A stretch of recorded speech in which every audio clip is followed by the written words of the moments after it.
네, 안녕하세요. 진주시의회 구독자 여러분. 저희 진주 같은 인터뷰 이제 네 번째 순서로 찾아뵀는데요.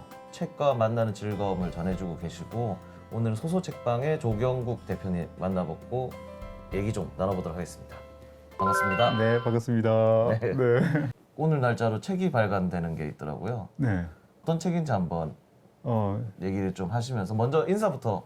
네, 반갑습니다. 저는 만경동에서 소소책방, 헌책방을 운영하고 있는 조경국입니다. 반갑습니다. 오늘 날짜로 지금 발간된 책이 경상의 말들이라는 책인데 100개의 문장을 이제 경상도 사투리를 모아가지고 재미나는 이야기들을 덧붙여서 이제 묶은 책인데 저랑 권영란 작가님이랑 둘이서 같이 썼습니다. 이제 책 소개, 본인 이력 소개도 있고 네. 그래서 읽다가 보니까 조경국은 15년 넘게 일기를 쓰고 있다.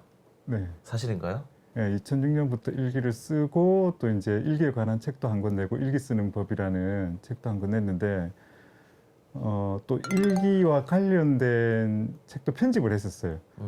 박정희 할머니의 행복한 육아일기라는 책을 이제 편집을 하기도 했는데 원래 일기를 쓰게 된 계기는 정말 이제 나쁜 일에 연루돼 가지고 정의는 아니고 제가 그 기사의 편집 기자였어요. 데스크였죠.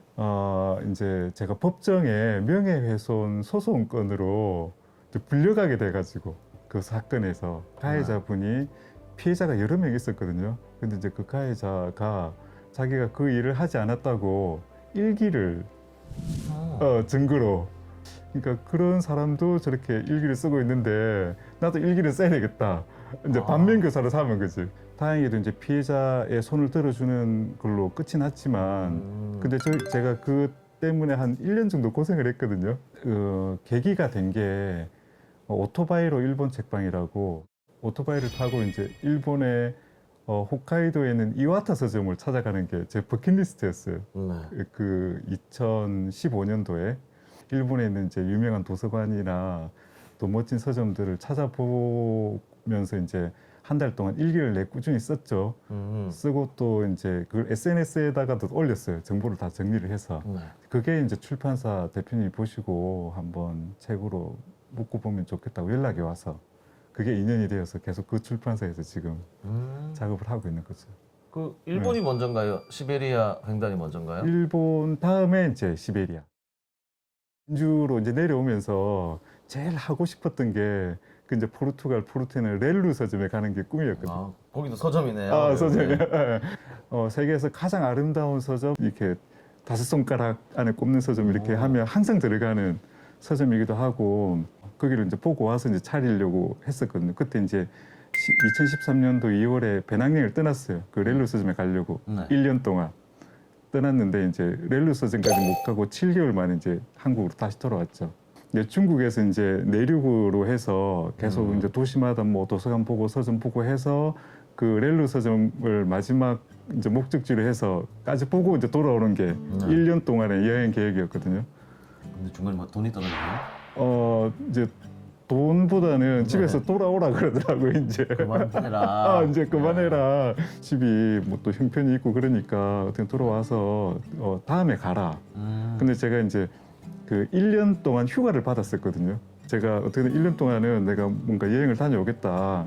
7개월 갔다 왔으니까 이제 5개월 남았잖아요. 그래서 이제 일본 한 달 갔다 오고 그 렐루 서점까지 나중에 다시 이제 4개월 써서 1년 다 썼죠. 10년 전에 책 여실 때 네. 책을 어떻게 수집을 하신 거예요? 중고등학교 때부터 그러니까 그 진주의 8군데 헌책방을 돌아다녔었어요. 게임을 너무 좋아해가지고 3분의 1 절반 값에 이제 구입을 할 수가 있었잖아요. 과거로 같은 경우에는. 그것도 계속 이제 책을 모아가지고 서울에서도 이제 책을 계속 월급 받으면 이제 헌책방에 가서 이렇게 싹 이제 사고 싶은 책들을 모아오고 택배로 이제 진주로 보내고 한 8,000권 정도 모았던 것 같아요. 그 왜 과기대 앞에서 이제 문 열었을 때 그때 용인의 문 닫는 서점에 책을 다 인수를 했었어요. 이제 책을 또 이제 매입을 해가지고 와서 한 2만 권 정도 했었죠. 근데 이제 책이 많다고 팔리는 건 아니더라. 책을 좀 추천을 하시나요? 손님들 오시면?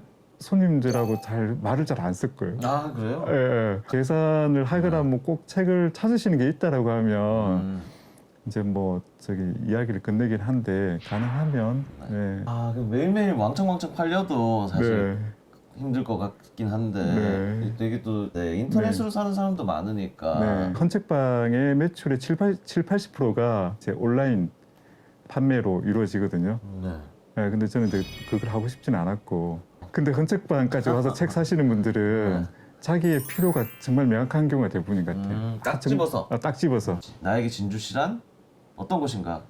서울에 직장 생활을 했지만 언제든 돌아오고 싶었거든요. 일자리가 있으면 진주로 돌아오고 싶은 마음이 컸고 그게 이제 저는 이제 헌책방이었던 거죠. 이 진주가 아름다운 거는 난강이 있기 때문에 그 진주성 때문에 어떻게든 그 녹지가 이제 보존되어 있는 거잖아요. 그러니까 만약에 진주성이 또 없다라고 생각하면 또 삭막할 것 같아요. 그래서 진주시 의회에 네, 특히 바라는 점이 있다면 어떤 건지 책방을 하고 있으니까 결국은 뭐 어떻게든 이제 책과 관련된 문화를 만드는데 좀 많은 노력을 해주셨으면 좋겠다. 시민들이 책을 가까이 할 수 있도록 도움을 많이 주시면 좋겠다는 생각도 들고 진주가 또 도서관이 정말 저는 잘 돼 있다고 생각을 하거든요. 진주 같은 경우에도 공간도 정말 좋은 곳이 있고 박물관이 이제 이전을 하잖아요.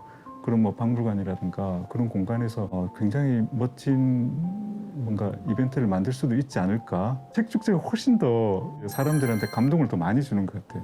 저희 오늘 소소책방에서 그 작가님이자 대표님인 조경국 씨하고 만나서 이렇게 대화를 나눴는데요.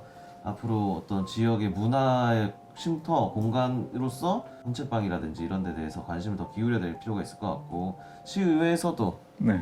독서 문화 이런 거에 또 관심을 가져야 될 필요가 있을 것 같다고 생각이 듭니다. 인터뷰에 응해주셔서 너무 감사드립니다. 네, 고맙습니다.